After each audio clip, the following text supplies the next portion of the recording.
ओ भाई साहब, अभी हम जिस दुकान पर आए हैं और यहाँ पर ना ये पता नहीं क्या निकाल निकाल के रख रहे हैं। कैसे हैं छोटू जी? ठीक है भैया।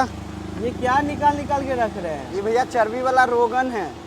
चर्बी वाला रोगन है? हाँ ये देख रहे हैं, चर्बी देख रहे हैं। हाँ देख रहे हैं उसी भाई। में से रोगन छूटता है, वो रोगन है। ओहो ओहो। ये रोगन खाने से क्या होता है भैया? गोरा होता है भैया। गोरा होता है। हाँ। और ये रोगन निकाल निकाल के रखते जा रहे हैं।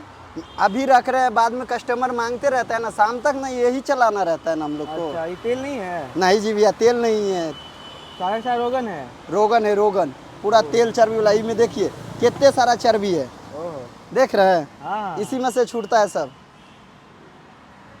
छोटू जी ने पूरा का पूरा रोगन निकाल के रखते जा रहे हैं। कितना केजी मटन बनाए थे आज? आज ज़्यादा नहीं है, आज आप खुद भी देख सकते हैं कितना है। 40-50 किलो लग रहा है जी। वही है, देख के ही पता चल जाता है। तो देख के आपको पता चल ही जाता है। तो